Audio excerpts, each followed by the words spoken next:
The Aloha Hour with Johny and Dewey. All right. What's up? What's up? Thank you for tuning in today. As usual, we have a very special guest.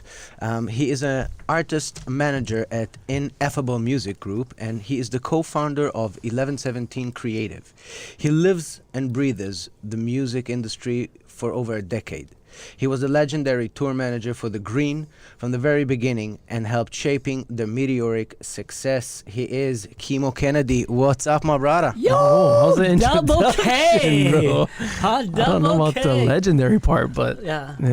Where'd you dig that up from? Well, I made the legendary up. You know why? Why? Because if you were there, from the very beginning, it's not someone that came in when they were already famous. Mm-hmm. You were there from the shit, From the shit. You didn't come to the gold.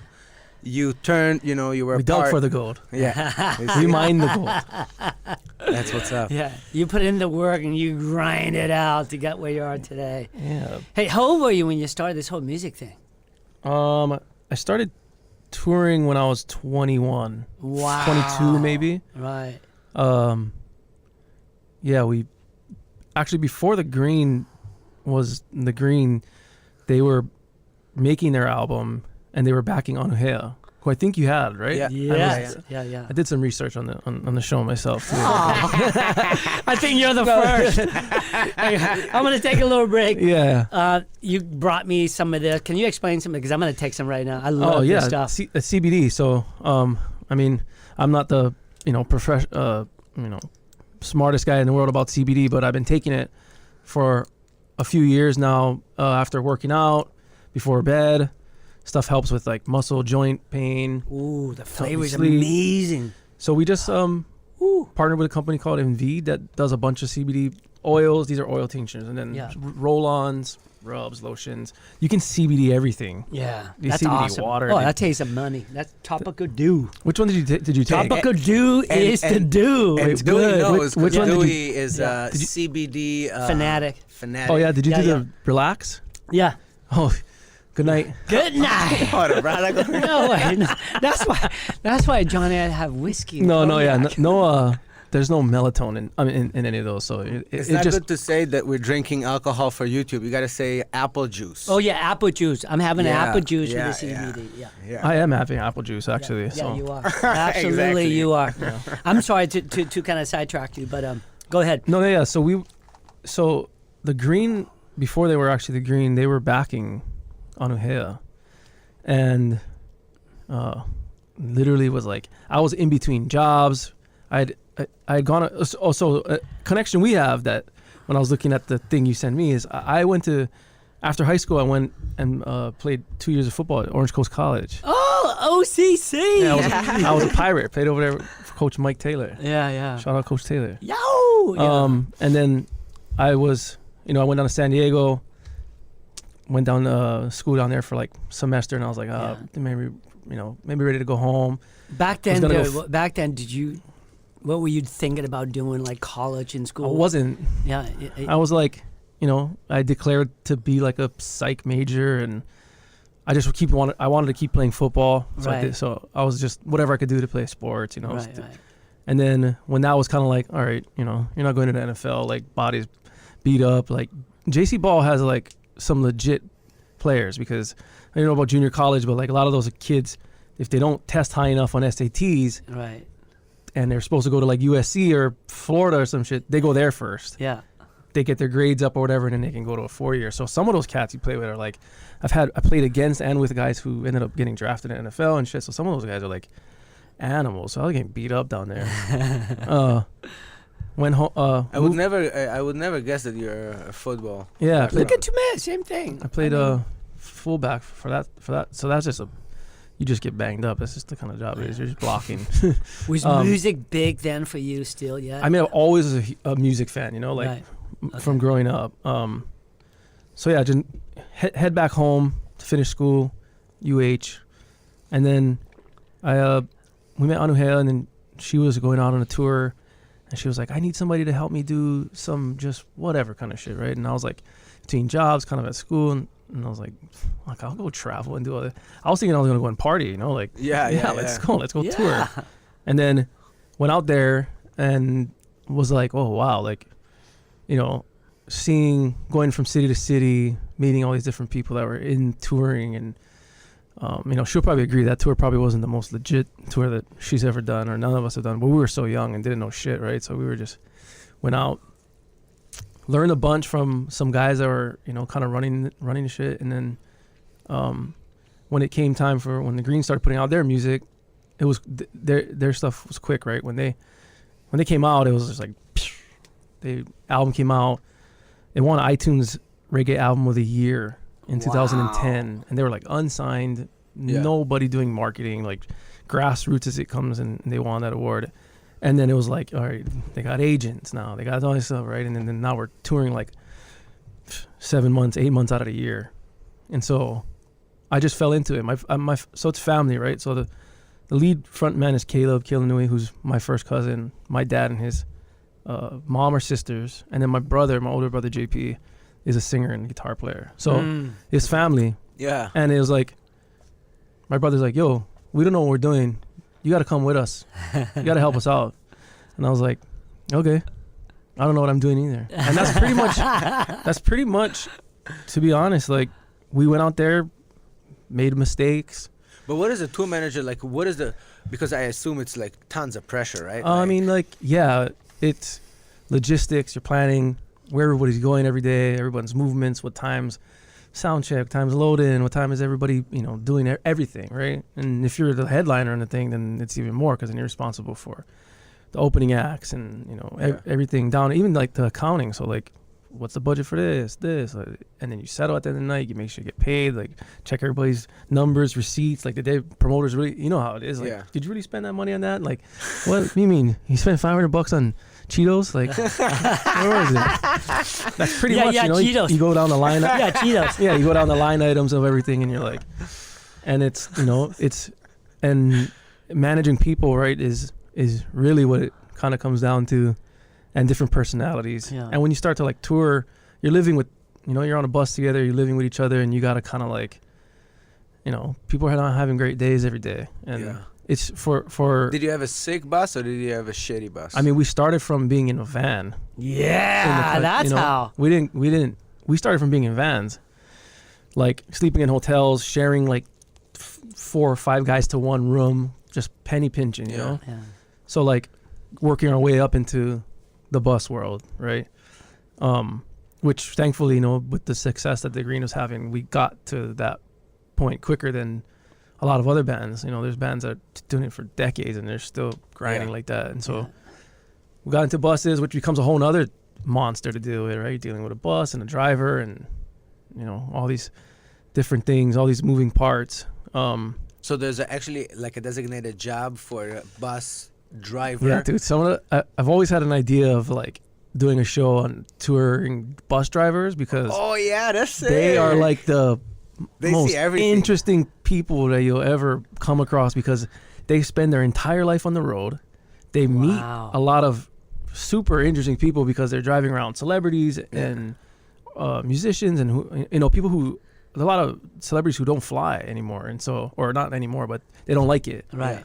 So they get on bus and do across the country just like that, you know, they drive everywhere. But these guys sometimes are also on the road by themselves, like when there's nobody in their bus, and they're just funny, like they're like, I don't know a way to explain it, they're like super interesting. So that becomes a big part of like your bus driver being on the road with you. Now he's part of like your family for that time. And so we never really had any, you know, we've had a few that were like, oh, can we change this dude out? He's kind of, sort of this guy's doing some shit while we're driving, and it's like weird. But Hawaii boys, you know, like if you're in the crew, your family. Yeah. We always, you know, when we'd finish tours, bus drivers would be like, man, that was like the nicest group of dudes I've ever met. You know, like you guys took care of me, like feeding this guy when we're eating, you're with us. You know what I mean? Like that's just kind of how it was. But yeah, dude, touring was. That's so true. I don't see like a regular, like a mainlander being like, hey, bus driver, come, we're gonna go on luau. Let's go have some fun. No, yeah, it wasn't like that. We would be like, hey, we're gonna go eat. You want to come with us? And he'd be like, yeah, what? Okay, you know, like, because it was like, you drive the bus, you do that, we're doing this, and Yeah. like we don't really know you, but that's just Hawaii style, right? Yeah. We're gonna take I care. love it. And so there's still bus drivers that I told her years ago that I still keep in touch with, like talk to them, text them, or it's on social media, like guys that like we got kind of close to, because you could request the same guy if he was Yeah. so like we've had So there's a company that arranged that. yeah, it's leasing. So you lease buses from coach leasing companies that are all around the country, which have taken a huge hit with all this going on because nobody's touring. So I know companies have acquired other companies and all this stuff. But you hit them up and you're like, hey, this is our run. You give them the routing, the dates, and they send you a quote. They give you a driver, and So how do you basically plan the route? Because I mean, how do you know in which town sorry, someone really likes the green, or is just someone likes reggae / island music? yeah, I mean, it depends. Like when you're going out and supporting on somebody else's tour, then you're just along for their Yeah. ride, right? That's their tour. You're opening for them. The point of that is to like try and steal some fans from them, right? And like get some exposure. So that's what you do for a while before you like do your own. When you start to do your own, you can track some like metrics. Social media, when we first started, like there wasn't even Instagram like there is now in 2009. You know what I mean? Like Facebook, you can kind of see where some of your fans are, right? And then where you're getting music played. But really, it's like you just go and like see who shows up sometimes. Yeah. But the routing is, you work with the agent, you figure out, we usually would start somewhere on the West Coast because once touring became super serious, we had a, spot that was in LA, in like Burbank, that had all our gear. We bought gear that stayed in the mainland, didn't ever come home. And you could rehearse there before tour. So sometimes we'd go up a week early. They would rehearse for like a week, pre-production. Sometimes we'd take out lighting and other production. So those guys would come and it's like just live rehearsals and stuff, and then hit the road from there. Usually start somewhere on the West Coast, and then you try to like route it where you're not pinballing around the country. Tell me the weirdest city you go in and you're like, what the fuck? I mean, give me the name. to be completely honest, like it's you don't spend a lot of time in any city, so it's like you don't even really you're in one, you get there, I don't know, maybe in the morning. You really only kind of experience what's around the venue. Right. And then like if you have a friend that lives there, maybe they pick you up, take you to some spot to go eat or whatever, then you're back at the venue, the crew's loading in, sound check, doors, show, pack up, bus calls like 2 a.m., 4 a.m., boom, we're on the road. So like you don't spend a lot of time in like anywhere. Once you go to places over and over again, you can kind of like, oh, we should check this out. You have a day off, you check some stuff out.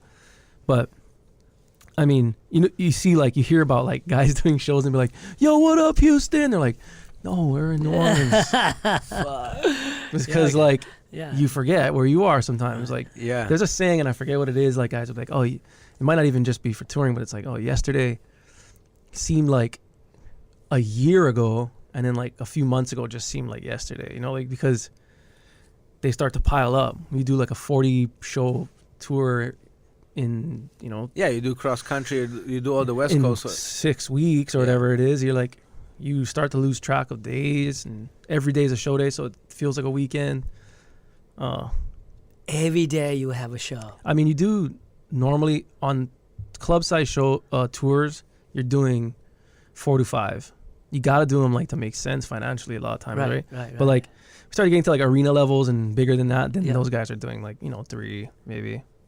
Yeah. Because it's bigger production, little bigger crowds. Yeah, it's, and they don't have to do them as much because they're just scraping on those shows. So financially, that's not the motivation for doing that many shows in a week. I think, but yeah. So it's like Mondays are usually off days, or Monday, Tuesdays, and then it's Wednesday through Saturday, and it's like fucking Groundhog Day. Like, wow. Like wake up, load in, do. I mean, it gets.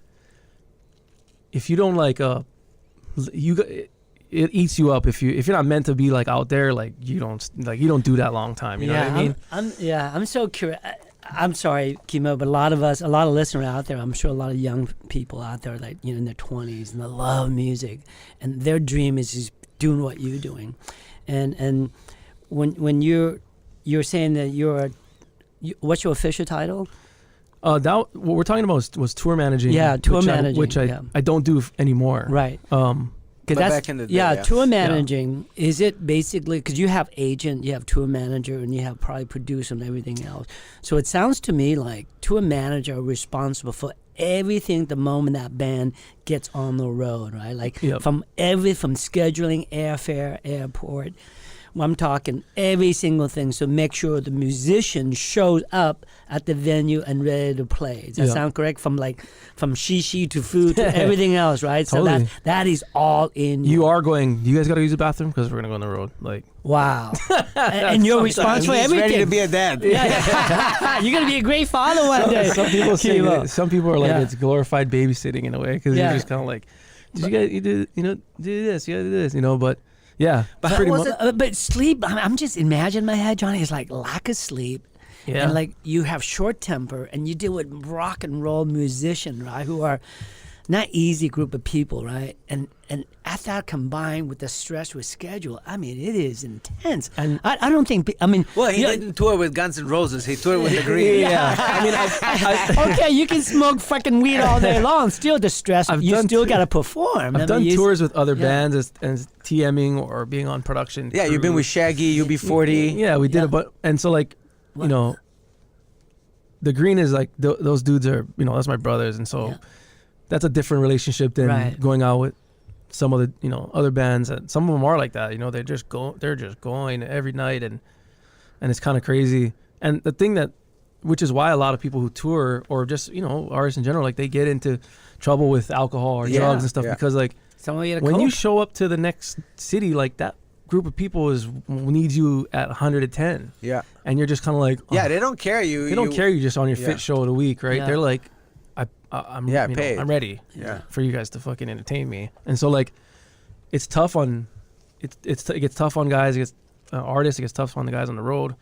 But yeah, to answer your question, it's pretty accurate. Like you work with the management and the agents and everybody to kind of just be the guy on the road. And so a lot of times you're spending, when you're not doing show stuff, like there's times I never even seen the show, like because on the phone with the next show or promoters at that thing, or like the managers need something, or agents like or you're even planning another tour, and so like there's times I never really even watched the show. But since you got to the position kind of by nature, right? Not you didn't plan with it. Mm-hmm. How did you handle with the age of 22 to have all that pressure? Great question. Everybody thinks that, we get this guy, he got to do this, you got to do that, and suddenly you're like, oh, what the fuck? Nobody tell me what to do. Ignorance is bliss kind of thing. You know what I mean? Like, I didn't know. Yeah. I didn't feel the pressure because I didn't know I was supposed to feel the pressure. Pretty much. I was lucky enough that when we toured with other bands, I got to learn like from other TMs and stuff to be like, okay, that's what these guys are doing. Right. That's how you do that. Asking questions, asking a lot of questions, and just being, because, like you're saying, like I didn't know anybody that did that growing up. I didn't be like, oh yeah, that's what I want to do. I want to tour and like, so there was like nobody's brain I could really pick to be like, oh, what do you, how do you get into this, or what do you, and so it was a lot of just messing it up. I love it. That's another option to learn for sure. I mean, doing it wrong, getting chewed out, or nothing like having a bus full of guys fucking pissed at you for planning something wrong. You know what I mean? And then like just messing it up, and then learning from it, asking questions, and I mean, I think about it now. I'm like, I can't believe I was on the road that long. Because I'll go out now, like while the boys are doing shows, I'll go out to certain cities, and like when touring was happening, but like. I'd be out for like 3 days and be like, I'm fucking ready for my bed and like home, So I don't know how now it's tough going back and doing it, but did you have a part though that you were like raging, where you like went in deep, like, because I assume that the audience, they think, oh, it was a tour manager with the green. They're fucking in Cali, everyday shows. Everybody's drunk, plenty chicks, drugs. Everybody's doing blow. The blow is amazing. I mean, tell us. Yeah, I mean, give me like a good crazy night where you like, what the fuck? Well, I won't mention It's names, PG-13, huh? but Any names? Yeah. but on one of the tours, a story that we always kind of laugh at, like with among other bands that are on that tour that knew about it, was usually when you're traveling together, we're on an amphitheater run. It was like, you know, bands like Revolution and Irish and Slightly Stupid. Those do these amphitheater tour runs. There's like 5-6 buses on them. Everybody tends to kind of be on the same schedule, just to stick together and like, you know. And we had a bus call. Everyone had a bus call same time, which is like, okay, 4 a.m., 3 a.m., whatever it is. And so when the show ends, it's like, you're free to go do whatever you want. Make sure you're back here when the bus starts to roll, because if everybody's sleeping or whatever, the bus driver doesn't do head counts. He's like, that's not my job. Like, you guys are supposed to be in the bus when this thing starts rolling, right? That's just the rule. And if you're not, then let somebody know, and they were waiting for him or whatever. But we're on our bus getting ready to leave, and then a TM from another band comes over and he's like, hey, I can't find so-and-so. I don't know where he is. I'm like, what? I just saw him, you know, like, he's like, you sure he didn't come on the bus? I'm like, no way. We search everywhere, looking at everybody else's buses. Like, and it's like 4 a.m. Everyone's been going at it, you know what I mean? Like, and now he's like, everyone's hammered, like trying to find this dude, calling him. No one knows where fuck he is, you know? It's like, I don't know where he is. And so the guy's like, our next show, I think we were going from like San Diego to Orange County, so it wasn't like far away. So he's like, dude probably got tied up with some chick or something, and hammered, you know, fuck, he's somewhere, you know. We leave. We're like, okay, he's like, we'll just get the fuck out of here then, and we'll find him tomorrow, I guess. I think they stayed a little bit longer. Didn't find him. We all left. Our bus is on the road, like maybe like 40 minutes. Yeah. One of the boys in our band goes to go jump in his bunk, and dude's sleeping in his bunk on a different bus. Same bunk arrangement. Oh my God. Wrong bus. Shit. No way. Out like a light. Nobody thought to like look in the bunks, because they're like, why would he fucking go in a bunk? But that's how. Yeah. He was in the right bunk. Just the wrong bus. Good thing we're going to the same place. Yeah. Eventually, right? We're going to the next show. Imagine they would go to Wichita. Yeah, because it could happen. You do a show, then these guys go that way. These guys go. All of a sudden, we're like, hey, we adopted him. So like, dude's like, dude, I found, you know, so and so, whatever. Like, pull him out. He's just like, fuck, you know. Call his TM, and I'm like, I got your boy, bro. He's sleeping in a bunk in here, and he's like, holy fuck. He's like, I was about to send out the search party. But like, that's the kind of shit, like, I mean, there's wilder stories than that, and it gets crazy, but like, that's kind of like something that is more maybe typical than like not of like somebody being on the wrong bus and like rolling, and then you start to build, like, you know, you go into these things with the other bands and crews, like, you know, almost like your competitors, right? Your bands, you're trying to outdo each other. You're all, and then you become kind of like family, right? You spend a month, 2 months on the road, take care of each other. You want everybody to be safe.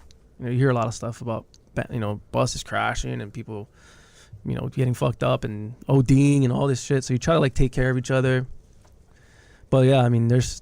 Was it hard for you as the young one to kind of lead you know, be kind of the police guy?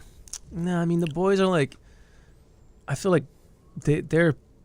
I didn't have a hard time with them. You know, I mean, we've known each other for such a long time as like family. They weren't trying to press buttons and be like, and I mean, they knew that you only want the best for them. Yeah, and I mean, in the beginning, I think we were all fucking raging too, right? Like, it was like, I wasn't like, hey, nobody. I was like, fuck yeah, you know, I'm with you, you know, and then but. That's not sustainable over time.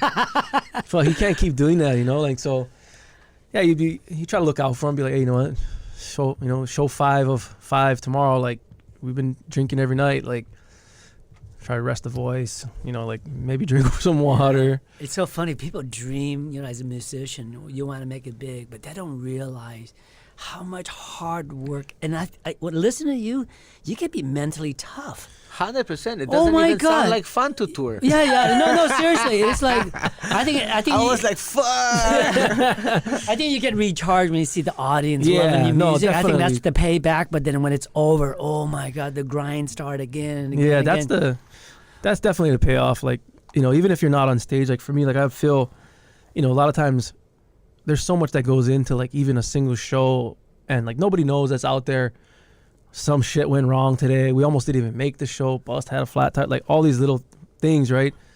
And then lights go on, band starts, and it's like crowd stoked, and you get this behind the scenes. I always got a sense of like that made me happy, to like be like, oh, it's some of these people, fucking maybe going through rough times or save their fucking last dollar to come to this show, even to pay and see you, and so like we always appreciated that fact, right? Like that's what this is all about, kind of thing.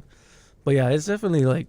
I think maybe this is the only thing, like the adrenaline from the crowd probably is the only thing that is able to cure a fucking raging 5-day binge. Yeah, you know what I mean? I'm listening to you and I'm just picturing like, God, imagine Rolling Stone, right? They've been touring for God knows how many years, right? And continue to wanting to do that. It takes a special, unique human being to do that, I think. Well, I because think it's not about the money anymore because you got Yeah. so much money already, right? So it's incredible. I think everybody has a different reason too. Like, Right. like some probably are driven by the money. Yeah. Some probably love to fucking party and be out there. Yeah. Some probably get addicted to like the fame of being like, oh shit, everywhere I go, you know what I mean? Like it's probably a real thing too, guys lose it. And then now I think when touring was happening, at least for artists that are like developing, that's like their main revenue source. So like you gotta do it almost if that's what you're trying to do for a living, Right. You're not gonna, the way that it is now with streaming and all this stuff, you're not gonna break the bank unless you like go big without going on the road and doing shows. Like that's the only way it makes sense. And so initially you gotta get out there and like play for 5 people. Dude, we did a show, I feel like it was like somewhere in Michigan. There was like 8 people at the bitch, like same, you gotta bring the same show. Wow. And those shows actually sometimes are funnier or not funnier, but fun because you're just like, I'm like standing in the crowd and they can see me.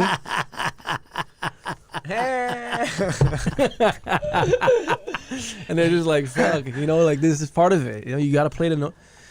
You build like that. Like you make those 8 fans now, and then hopefully next time you come around that triples or, but yeah, because you're asking like sometimes, you show up to places you've never even been before, and like, it's both ways. Like nobody knows you. So then sometimes you out there and like, what the fuck? We just sold out a show in South Carolina. Like, how the fuck that happened? No way, South Carolina. Well, like anywhere along the coast that's like has a surf culture, right? Yeah. So island Have you vibe. been to Myrtle Beach in South Carolina? Yeah, Myrtle's a huge like. There's a Yeah. lot of reggae going down there. Myrtle's wild too. That's a fucking weird They place. used to have stores in Coastal Grand Mall. Yeah, it's a crazy place out there. Yeah. But like, yeah, South the Carolinas, Floridas, even going up like north, East Coast, like Boston, New York, great reggae scenes out there. Yeah. What surprised you? Like which? I mean, we were doing shows in the middle of the country that are pretty surprising, like Omaha, like in Nebraska, give me something and in like Nebraska. Fuck. Places, random places like that. St. Louis, Missouri, like the reggae scenes everywhere. With how music is, right? You can listen to everything from all over, and so the more that people get exposed to new stuff, like the touring side of it, like always, you see. I don't know if someone would tell me you guys got a island, reggae in Nebraska. I would be like, are you sure? Can you say that again? Yeah, well, Nebraska? 311 is from Omaha. No way. Yeah, so I mean, in Omaha, I think that they may have like a big part of like that scene kind of like getting going. Who would have thought? Because that's where they're from. They do huge shows. They do like an arena there, I mean, they're a big band all over the country, world, but like, yeah, that's where they're from. So like, we've done shows there that I know a lot of bands that roll through there and do well doing reggae music. And Do you think if the Green wouldn't be from Hawaii, they would be like Green Day from the mainland and be like multi-millionaires? I mean, Do you think that the town, like, your origin, where you come from, kind of dictates? yeah, well, there's a good chance if they weren't from here, reggae wouldn't probably be like the type of music they were making. Maybe, maybe not. I don't know. You see, there's bands coming out from places like that are doing reggae, but yeah, I think where you grow up and what your experiences are like a big part of like what you end up wanting to do in music, you know. But as far as like money wise, if they would be mainland, it would be probably way. I mean, it all comes down to the music still, you know what I mean? Like, it's got to be good. Like, just because you're going to if you grew up in LA and play music, you could still suck and make no money. No, for sure. for sure. But But I'm misunderstanding what your question is. no. But if you like good, Oh, well, there is definitely like you know, we're always up against like a different scenario than other bands because we're traveling. Right. It's way more costly for us to get up and for them to go from here and tour. We're the closest place. because when we were talking to Aloha, for example, you Mhm. know, like if she makes a show down in Maui in a little place, they have, you know, like 30, 40 people, you know, it's great, it's weekly, whatever, but it's not like you go to LA and you have 450 people every fucking, yeah. you know, No, Thursday, yeah. Friday, Saturday. I understand what you're saying. Yeah, and I then mean, you have fucking big money because there's so many people. Yeah, and so- then those people take it to their friends, and that becomes like, I feel like the musicians in Hawaii fight somewhat an uphill battle. yeah. You No, have that's to be different, really, for sure. really good to earn people's respect and to make it to the next level. I feel it's like a game, kind of. Yeah, I mean, it is. It is an uphill battle because you have that like you're 3,000 miles or whatever it is from the States where you're probably going to be. It's so funny because what you said is really powerful because you're right. There hasn't been like a like beside Bruno Mars, right? There's no. But he didn't. He started here, but he left. Yeah, so the success came from there, right. not from here. That's my point. To your point, like I haven't seen. You know, we produce so many amazing musicians. Like it's, you know, Island is all about music, but yet very few of them, besides Bruno, I can think that actually went to the mainland and become Bruno Mars level, right? Yeah. It's so There's strange. not a lot of Bruno Mars in the Bruno Mars world. Right. You know what I mean? Like he's Yeah. at the No, top. he's the of, Michael Jackson. Yeah. He's like Yeah, the top. he's Even a at freak. even at Yeah, his he's a freak. genre, he's Yeah. the top of that Yeah. thing. Yeah, You know what yeah. I mean? So I mean, in the world, there's not a lot of him, but yeah, there is it is tougher, and I mean, it's the type of music you're playing to, and you know, and then just even getting out there, and the Green is fortunate that like I think they were able to get to a place fast enough where this has only been their only job for the last 11 years is making music and touring and stuff, you know, like they don't. That's so beautiful. And so like, but they had that initial like jump to be like, okay, we can do this for a living, right? Where if it had taken them 10 years maybe to get to where they Yeah. were at like 3 years, yeah. they maybe would have been like, this is not, we can't do this at this level. Like That's not this. It's- sustainable. you know, it's Yeah. because as you said, there's a lot of, I mean, there's mega talent out here, and it just doesn't always get the same exposure. It is tough, like, and For me, I feel like it's so devastating if someone has the talent, has the The drive. Yeah. exactly, has the talent, the drive, Has everything. and then it's only missing because we're just a small town. yeah. Well, like speaking of Bruno, like so the Green's opened for him in all his shows here, right? It's Aloha Stadium. When he did his shows at the Blaisdell, and I was talking with him at one of the shows at the Blaisdell, like when maybe like we did 3 nights, I think, and it was like maybe like the second or third night, and everyone's kind of having a drink, hanging out after. And he was like talking to a group of us, and there was like a few of the boys in the band and me, and we're just so we knew him from like in the scene back in the day, right? Like him and JP, my brother, like they used to run into each other all the time and just mess around, play shows together, like whatever. And so, somebody was saying something like, "Oh man, like giving him love, like we're all so proud of you, like and thank you for having us, all this shit." And he said something that was interesting. And he was like, nothing's ever going to happen when you want it to happen. He's like, I'm not here now because I chose that. I want to fucking be Bruno Mars now, and I'm ready. That's He's like, wisdom. The world, things, a little bit of luck, a little bit of timing. When people are going to, universe is going to let you know when your time is. When your time is now, yeah. And so I heard that and I was like, that's, nothing ever is going to happen when you want it to. Yeah. Which, that's true in a lot of senses. Like, fuck. Like, That's 100%. you can make all the right moves, put all the pieces in place, like master plan this shit and be like, fuck. not just in music, in anything, Right. Yeah, in anything. in any type of in life, you know. Yeah. You can think you make all the right moves, and sometimes it's like a little bit of luck and the right timing. And so that, you know, when I get asked a lot of times by up and coming musicians and stuff, like, you know, what did you, a lot of them feel like because I was involved, I have like this secret fucking recipe, and I'm like, I don't know, you know. I'll be the first one to tell you, like, I don't know, you know. The music, you know, obviously the music's got to be good. That's if it's not good, then there's that, and then there's a little bit of like, you know, timing and luck and working hard and just not letting shit stop you if that's what you're trying to do. You know what I mean? And so it doesn't work out for everybody, and that's just how it is, I think. But yeah. How important do you think is social media for bands to push themselves out there? I mean, it's if you're not on it, then you're pretty much, Yeah, your chance of not making it is really you got to be on it, you Yeah. know, because it gave, you know, when it first came out, it was like it gave people a look at, you know, being inside the life of some celebrity or some fan of somebody. You're a fan of somebody's stuff, right? And then now social media has turned into this insane marketplace, right, of like being sold shit all day long, where it's like the others, like, it's like that wasn't even enough, like, for us to like know everything you're doing every day. It's like now we want to know everything you're doing, Yeah. and then sell us all the shit you're doing too. You know what I mean? It's such a wild place, like social media. So, I mean, I think you got to be on it. Like, you got to be promoting yourself. You got to be making content. And, you know, I don't know if you have to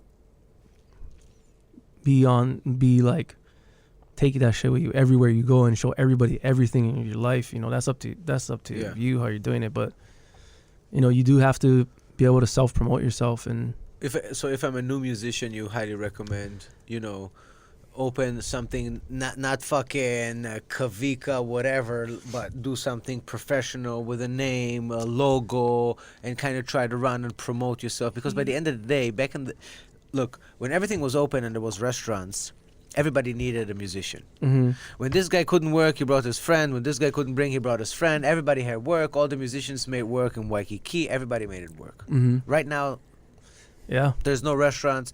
There's almost no live entertainment. Mm-hmm. So now, I mean, what can they do? They have to record themselves, fucking, and then, you know, boost it and play it. And Yeah, I don't know what everybody's doing, but like for the Green, we're lucky enough that, like, you know, we're starting to, like, in these next few months gonna start to feel the weight of it more than like in the very beginning, right? Like, Yeah. we're doing well enough where they could, you know, obviously they've had some of the grant help and stuff that like's been happening with like the PPT type of stuff and that sort of thing. But it was like, okay, like, let's just wait. People started doing live streams and like asking for money on live streams and stuff, and we kind of were like just paused it for a minute. Yeah, what do you think about that? Live stream on Rakain. I mean, at first I thought it was cool. Like, you know, there's no other way for people to see live music, so get out there. Your fans want to see you, they miss you. But then there was so much of it, and it was like, then you had to like up the quality of it, and then now it's sort of, I feel like there was so much of it that people are sort of like not that into it. Remember they were doing like virtual festivals and. I put you some more apple juice. Thank you, sir. Yeah. Is that fresh? Yeah, Squeezed? of course. Yeah, yeah. Thank you. Yeah, Of course. It's only kind of. So wait, does the Green have X amount of download from Spotify and Pandora and all those music platform, and I'm sure you're getting paid from them, right? Yeah, I mean, there's revenue streams, but even just like. Is that for me? No. I got a new Apple Watch for Christmas. I don't know how to use it yet. It's driving me crazy right now. But even doing stuff like this, Yeah. like Yeah. this was, you know, we decided that when we weren't gonna do live streaming, we started to focus a lot on our merchandise. And like, because we at first we're like, okay, people are out of jobs, like, you know, there's, you know, people are on unemployment, like maybe it's not the best thing to start like getting them to buy stuff, you know, like we didn't necessarily know how, you know, we should do that. And then we just started rolling out things like, hey, we're gonna some new hats, some new shirts, and the demand was there. Like, people buying stuff online was like insane. And so like we started just doing different releases. Like, you know, we did like sunscreen, we did like sustainable sunscreen, we did like beach towel. We started just doing things that were like not the normal like just band merchandise type of stuff, which has been really successful. And I think that went to just kind of show like, you know, the dedication of like their fan base to an extent, right? And Hawaii is as you know, like it's a brand in itself, right? And so people want to, you know, they want to feel a part of that. And so like, you know, we do things that are like Hawaii inspired, and it's like people eat it up, you know? But yeah, you had to pivot, you know? You had to find ways to like, without it. And I hate that word, pivot. It's I know, true, pivot and awaken. You don't like. But I know every those two time the words. state and everybody say pivot, and my landlord say pivot. Fucking you pivot. Fucking you pivot. How come I can't be the only one you that's want me to pivot? You pivot. I pivoted 4 times. I'm back at the fucking front again. What do you want me to do? I was so lucky, you know. How many times can I pivot before I'm back fucking standing 4 where I was? 4 times. Yeah. 4. We already figured that out. 4. Yeah. We're about there. 4. We're yeah. about. We did about 4 pivots. We're ready to fucking go. What advice would you like? What do you think some of the key character traits for you be? For anybody they want to be a TM, you know, to a manager. I mean, what does it take? You know, like given what you've gone through, like even artists, some key elements in you got to have. I mean, even artist management is what I'm doing now more than that is like is being able to manage people, you know, like being able to not manage them and make them do what you want, but like, you know, understanding that like, you know, you're not going to make everybody happy all the time. Like, you know, you can do what you can to kind of make the best decisions for us, especially when it's like groups of people and stuff, you know, like you got to be organized, you got to be patient. You can have the best plan in your mind of what this thing should be like, and the end of the day is like, okay, the artist's gonna tell you like, I don't want to do that though, and you're like, okay, fuck, that sucks. I worked on that for a month. You know what I mean? Because that's very real. Like, hey, I got all these ideas, I got all these plans, and then so you gotta be patient. I think having, you know, I'm not you know, like I don't consider myself creative, like in the way of like making music or like, you know, in writing songs, but like some sort of creativity of like, you know, whether it's just, you know, in business or like just ideas, you know, like or like I've always said that like I'm not really good at anything myself, like, but like I know who is, and I'm a good connector, and I'll find those people to like make this work. I think that's that's the most important thing, you know. Because if you're good at everything, you just work yourself to death. But if you're good at putting people together, then it's a win-win for everyone. Yeah, it's like building the artists. They have teams, you know. Like now, at least for the green, like there's agents, another guy who's doing TMing. There's business managers, a few of them. There's lawyers. There's, you know, when they're on the road, there's a crew of like 6 people, 7 people. Like there's our merchandise guys. There's guys that handle the fulfillment of the web store. Like there's some machine. You know what I mean? Like people. It's an organization. Yeah, people see the band. It's like there's 6 guys. It's like, but there's things and people that are. And so I think building the team around you, being able to find out like who the right fits are and stuff like that. Yeah, I mean, I didn't go to school for this, so like, and there are schools, but like, I got to learn. I feel I was fortunate enough to learn while doing. Yeah. And so, you know, not everybody has that same, you know, experience, and so it's really like being able to, you know, I did a lot of shit for free too, like coming out, like just wanting to get in there and jump in and do it, like. Right. So like I always tell people like, fuck, be ready to like doing some favors and like show people what you can do. You get a chance, like work hard, because when you start out, like nobody's just like fucking rolling out of the couch and be like, hey, I want to go tour Metallica. Yeah. Right now, you know what I mean? A guy that I literally, one of the dudes I worked with before I was at Ineffable, I was at a company called C3. That was like, you know, they're owned now by Live Nation. It's a Live Nation subsidiary, and like the CEO, one of the CEOs of that company, he had like a similar story to me, and it was like, he was selling merch for like Tool or like some bands like that. How he even got there, I don't know. And then worked his way up. Was like, oh, I like this part of the industry. I'm doing this. And then he was the president of Live Nation North America when he was 33. Wow, that's insane. And like, you know, this guy's name's Charlie Walker, and he's fucking an amazing dude. Owns a company called C3, based in Austin. But learned a lot from him. Was like lucky enough to be able to, you know, go and work for that company when I did.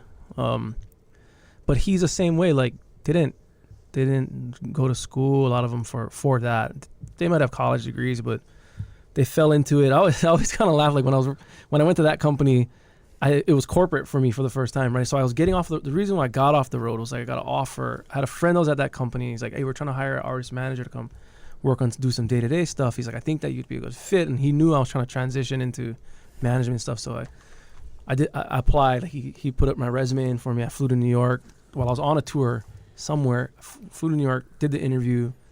Like, yeah, he like you, you know, can you start then in this tour? I was like, what the fuck? Because I knew all about the company. It's like corporate now. I was like, oh shit, this is like a legitimate like look. Like I can legitimize myself as doing this as like a career, right? And then so having this thought in my head when I was like, so I moved to Austin from, I was in LA at that time. We finished our last show on the tour in Austin. I flew back to LA, packed the bag, flew right back to Austin. I started on like the Monday. Wow. And like, I had this thought in my mind, like, oh, I gotta be like proper and ready to go. And like, you know, this corporate environment, I get there and these fucking guys are just as wild as I am. And like, I'm like, there's a sort of like characteristic of these guys that are in the entertainment business is like, they're not all agents in suits and like, oh, these guys are fucking grinded it out the same way you did. And like, or some of them, you know, they're a little off for lack of a better word, like a couple screws loose, you know, it's like our kind of people probably. Yeah. So like I had that understanding and like, and I was before going into it and I was like, fuck, okay. This is some of the highest level of stuff. And this is the environment. And that's where I learned like a culture of like being, you know, in an environment where like-minded people are like just doing cool shit and people party hard and they work hard though. Yeah. You know? I love people that know how to do both. Yeah. Not hate, but like it's hard for me to get along with people that only party hard and don't work hard. I love the people that do both. Yeah. That are able to do the fine balance. And I met a lot of guys throughout the years that are professionals at that. Whether that's a good or bad thing. You know, they're the last one to go to bed, they're up, they're doing their thing, and then they're fucking bounce right back up and they're doing some shit. Guys at tour do that all the time. You're like, that guy was up at 4 and now he's pushing around a fucking case at like 9 a.m. in the burning sun at fucking Vans Warped Tour, and you're like, respect, brother. And how is it now with Corona? I mean, must be fucked. It's fucked. There's no, you know, like there's places around the country that are doing shows. So C3, the company I was talking about, they're the producers. They do like Lollapalooza and Austin City Limits and a lot of big festivals. They own a bunch of venues also locally around Austin and some other places around the country. So they're doing all these Dave Chappelle and like Joe Rogan stuff right there in Austin. They're doing rapid COVID testing, right there on the spot. You're good, you go in. It's like half capacity still, and people wearing masks and whatever probably, but there's people taking steps around that are like trying to, you know, get back into having live shows, but fuck, on the large scale, like it's fucked. Like you see New Zealand? No. New Zealand's like open season. They're having like full festivals, no mask, no social distancing, fucking party on over there. Yeah, but they have super strict quarantine and like super strict travel things. Like if you go there, no matter you test or anything, you quarantine for 14 days, like period. Their government like just was like, man, we're not fucking around. But everywhere else, it's worse in some places than it was before, right? And there's not really until these vaccines and whatever start going around. I don't know when like large form social like gatherings like that is going to happen. we have a summer tour. The Green did, supporting Revolution. That was supposed to start last June. Obviously got canceled, and it's rescheduled to this June, and we're looking at that now. Like, maybe not that either. You know, maybe the fall. So how you mentioned before that for 11 years the Green is doing only music to, you know, that's their main job. Mm-hmm. So if right now the government, the pandemic took their main job, how they can sustain the families? It's tough. What can we do as a society, as a community? What can we do? Who do we need to push? Because by the end of the day, those rules, with all the respect to all the rules, I mean, okay, those are the rules. Okay, now how do we work with them? That's the problem. Like, I feel like there's more restriction than there is like ideas to like help, like get this back. agreed. You know, it's more like let's take Yeah. that away Yeah. versus like finding solutions Yeah. to like making it better. You know, because even with the vaccines, like things not going anywhere. You know what I mean? Like it's gonna be around. Yeah, it's a new flu. It's not part of the life. Yeah, it's like, you know, so I'm all about like, you know, people being safe and the distance and making sure, you know, like all but like our state or government or whatever, I don't know if they're doing a great job of like finding better solutions to like handle this shit. And when I talk to a lot of musicians, they're like, hey, we all, you know, we're even like restaurants, whatever, we're getting fucked, and like we're always the ones that get the call to like help everybody else. Like I was talking to Paula Funga, and she was like, she's like, yeah, you know, like the first people that get the call when they need help with like a fundraiser or whatever, it's like, let's get music. Yeah. And she's like, and like people, you know, during the pandemic, I was still getting calls to do that, and I'm like, bitch, I'm not even fucking working. Like, where's my fundraiser? You know what? That No, is so 100%. true. You're so true. We talked about it with Anuhea Yeah. back then too. Everybody wants them perform here, do this for free, do this for this for very a good tough deal. be- But then when they're in the shit and they need the help, suddenly everybody's like, oh. Yeah, it's a tough place to be in, and like having to say no, people get really bummed out, like, oh, we can't do that, or, you know, it costs this much, you know, which always kind of irritated me, because I'm like, you don't go to fucking a restaurant and be like, oh, can I pay less for this? Just the price, you know what I mean? Like, Yeah. but when it comes to, obviously, there's negotiations and whatever, right? And like, when it comes to like selling tickets, and you know how it is with events, like, you know, you're not trying to like, you know, you're not trying to rip anybody off and do, but like, when you do certain times, people will be like, oh, can you, and to them, it's just like, just bring your guitar, come just do it. Yeah, You know, just bring the boys and just sit down and just jam. I mean, I'll sell It's easy, it's alcohol, easy. I'll make money. Yeah, and I- you just like, I'll give you a couple of $100. yeah, and we I don't get those care. calls all the time, and I'm always, and you know, when you're first getting started, that's the things you do, because you're like, Right. yeah, and Pay then your dues. but then the problem becomes is that those people, you know, you get more successful, you get bigger, they come back, they want that same thing, and when you kind of tell them like, oh, shit's changed a little bit, they're like, you're different then now, and you're like, Yeah. well, I hate when an exception becomes the norm. An exception is an exception. Yeah. Once it becomes a norm, it's not an exception anymore. Yeah. I did it when I started. I gave you a break on the price. Right now, bro, if I'm not going to perform here, I'm going to perform next door for double the price. So if you want me to perform over here, that's the price. You can't afford it. I feel sorry. I'm so Yeah. sorry. But there's other musicians. They can, you know. it's tough, and Hawaii's so small too, right? Like everybody wants to, you know, the brada Yeah. thing. Brother Yeah. discount. and you're just kind of like, fuck, can't do it. We you know, we do what we can. But And it's the also Green's tough. The Green gets 6 people. Yeah, and it's like, and they're, dude, like super generous with their time. They'll go and play fundraisers for, you know, people with metal. They'll do it all day, but you can't say yes to them all. You know what I Yeah. mean? And Yeah. so it Like they becomes, did go for the elementary school. yeah, they go do stuff for the elementary Yeah. schools. They, you know, they'll play fundraisers for people who are in, you know, need, you know, raise money for medical bills.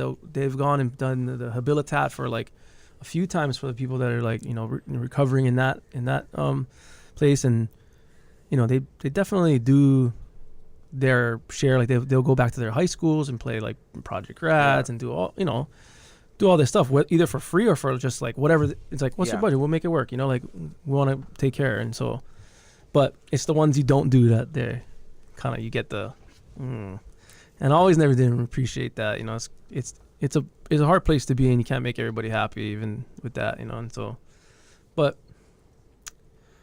fucking whatever. Yeah. Well, tell us a Let's little. have some more apple juice. That's what I'm saying. Tell us a little bit about the new business. I know you went into a business venture with Zach Knoll. You guys Yep. opened together 11. 11, 17.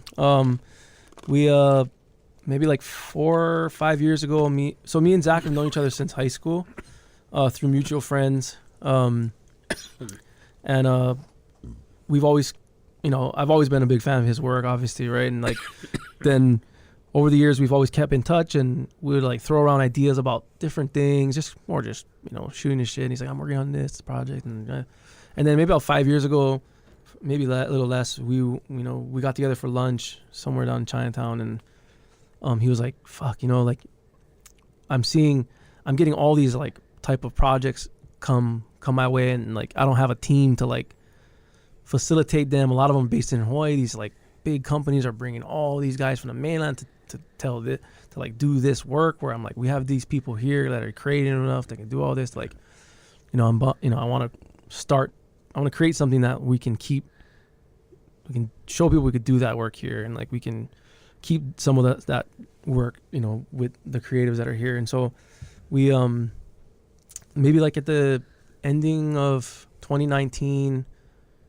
we formed the company, and we were just like, I think we had a project that we were both working on. We're like, let's just start this thing and see what happens, you know, like, and maybe we'll use it as like our outlet to take on certain projects that like we couldn't do on our own or whatever. And then it just kind of like starting to grew just like naturally. And then with the pandemic, like, you know, as bad as it is for us in that business anyway, it was like we got to put all our time into it, right? We got to like really like dig into it, and it's been crazy. It's growing fast. We have like 4 full-time employees, and not counting us, and like but we're doing like, so like background on the company, we're doing like, we design, content, photo, video, digital marketing, creative consulting, like pretty much just a creative agency. And What came first, 1117 or the Everyone Hawaii? so 1117 we had started, and then when, even prior to the COVID shit, it was like a friend of ours, Robert Karisu, had like reached out to us about me helping him put together an event that was like going to be like a rock the vote type of thing, like a big outdoor concert, like street festival in Kaka'ako, and the whole thing was a civic engagement, get people To vote. in the upcoming elections. And then from that, we were like, well, we should start a nonprofit that basically is the arm for that, right? Because initially we were just gonna do it and then like call it something and run it through our agency. And I was like, we should, I think maybe we should, if this is gonna be something we want to do, maybe it could be an outlet for like this type of work. And then everyone came after that. And then when COVID hit, obviously the plans for that thing went out the window, and then we pivoted to doing the mass drives, right? We brought in all those masks from China. It was like 2 million masks. And then we just were like doing drives, handing them out all over the fucking, I mean, we're shipping them across the state, doing drives here locally all around the island. And that nonprofit was formed by a handful of us. There's like 8 of us, I think, on a board.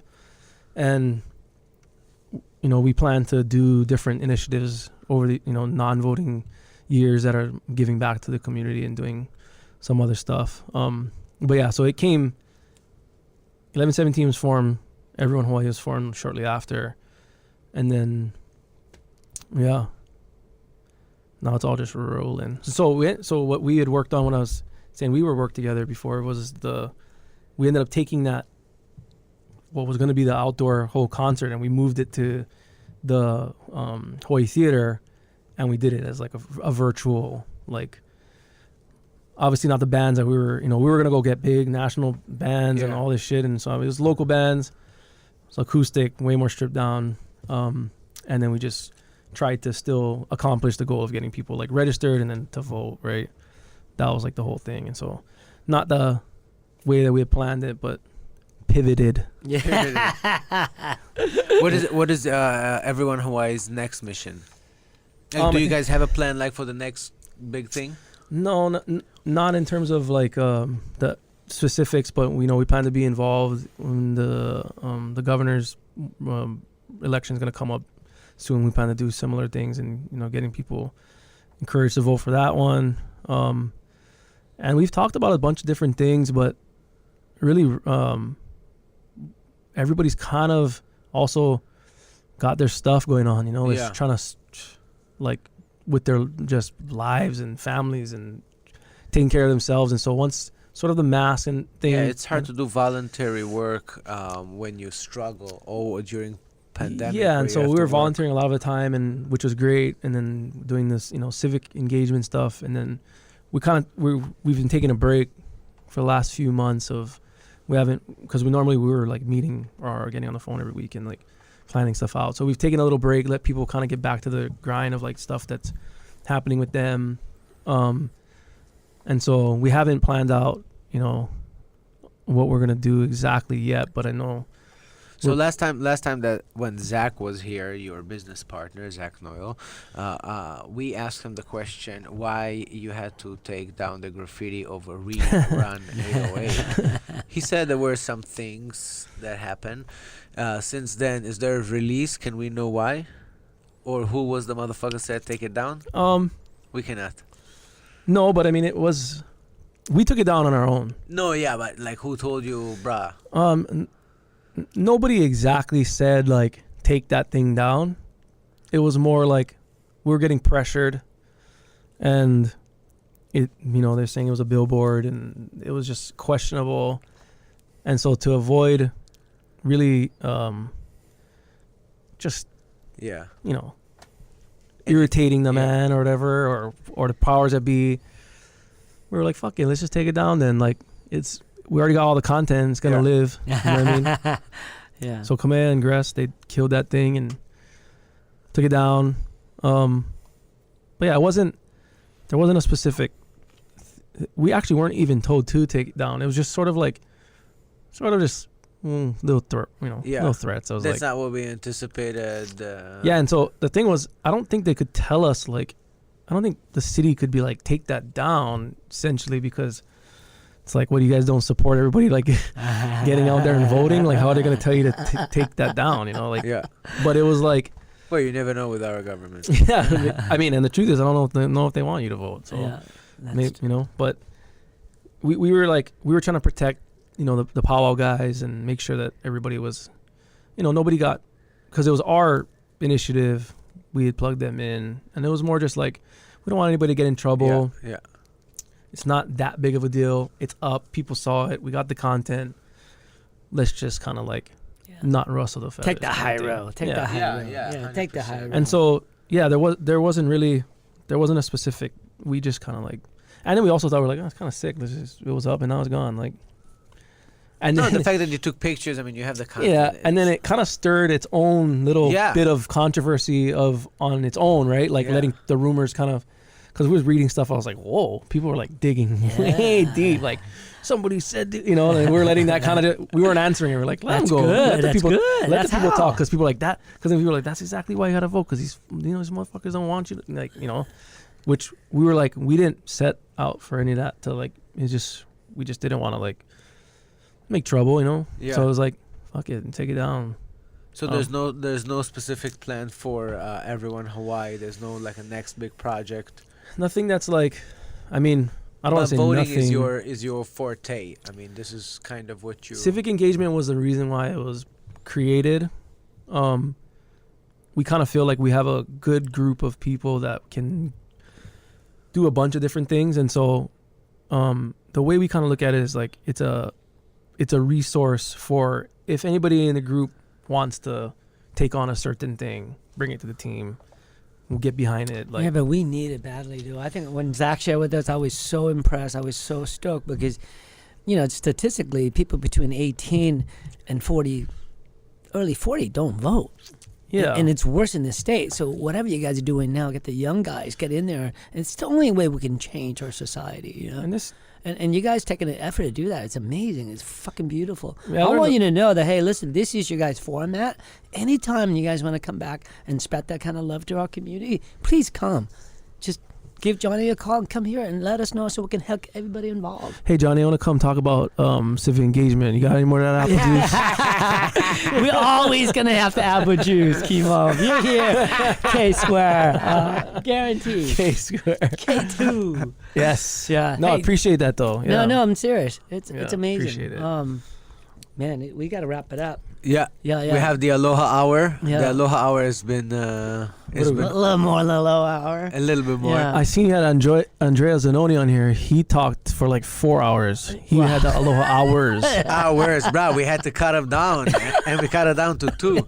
But he has so much information on stock market, man. We were blown away. I'm a client of his, so I know all about it. Yeah, Yeah. Honestly, so far he never let me down. Yeah. Every time, he gave me something. It was good. Yeah. But Kimo, first of all, we want to thank you for coming and hanging out with us No, I and appreciate talking it. story. Thank you. It means a lot to us, bringing your story and inspiring the people out there that they can do it, and especially musician.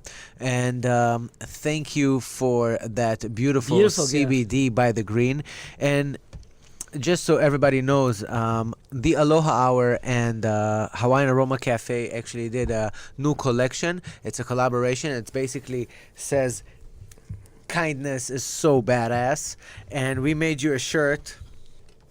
Kindness is so badass. And this is for you.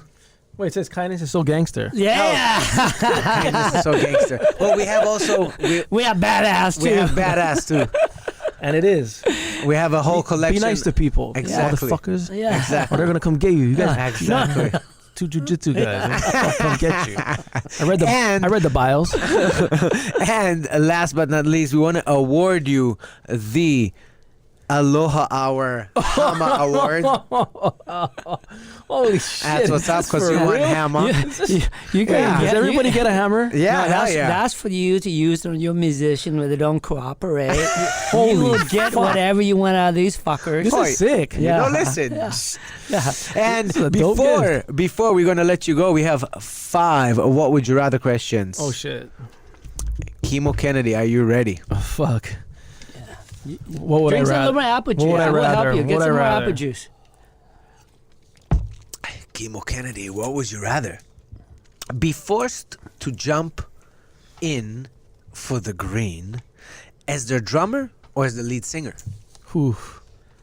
You have to. Someone called in sick, you on tour, everybody's outside, 30,000 people waiting. I would You say the have to. singer because the drummer's the heartbeat, and if I fuck that up, there's nothing. There's no show. Oh, so we got a singer in the I'd rather house. sing shit. Let's sing. I'd rather sing Let's shitty than have the whole show end. Right on. What would you rather? Sign the Green for a 3 months residency in the Las Vegas casino or one huge sold out show at the Aloha Stadium? Jesus, I gotta say the. Fuck. That's a good Everybody local, is watching, man. one. A lot of locals in Vegas, too. Yeah, probably a little stadium. Yeah, Aloha Stadium, you know it. Yeah. All right. Kimo Kennedy, what would you rather? Have the honors of the first pitch in an Oakland A's game or hit the half-court shot in a Lakers game? Probably the first pitch because I'm a baseball guy. Yeah, and also your brother were playing, or your cousin or somewhere. JP. Yeah, JP is a all-state baseball player. Right. I mean, baseball. We did baseball in the family. So, basketball. Fuck, nobody wants to see me shoot a basketball. Not even from the free throw line. Fuck half court. What would you rather? Be a Teenage Mutant Ninja Turtle? Teenage Mutant Ninja Turtle. What's the other question? or a pink Power Ranger. Was that what it was? Oh shit! We didn't even need to finish. I love the fucking Ninja Turtles growing up, dude. Yeah, hell yeah. Which character though? Ah, fuck. I don't know. Donatello. Michelangelo. Michelangelo. Fuck, he eat pizza and has nunchucks. Wait, what was the other? Was it really Pink Power Ranger? Yeah. What would you rather be, a mutant Ninja Turtle or the pink Power Ranger? Easy. Easy. Fucking Ninja Turtle all day. All right. What would you rather? Become famous for a dance you did on TikTok, or a sex tape released of you and Halle Berry? Chicka boom boom, chicka boom boom. Hell yeah! TikTok dance. Fuck that. That's way more embarrassing. All right, Kimo. Halle Halle Berry. Berry. Fuck, you could have picked somebody way uglier. I probably would have still won sex tape.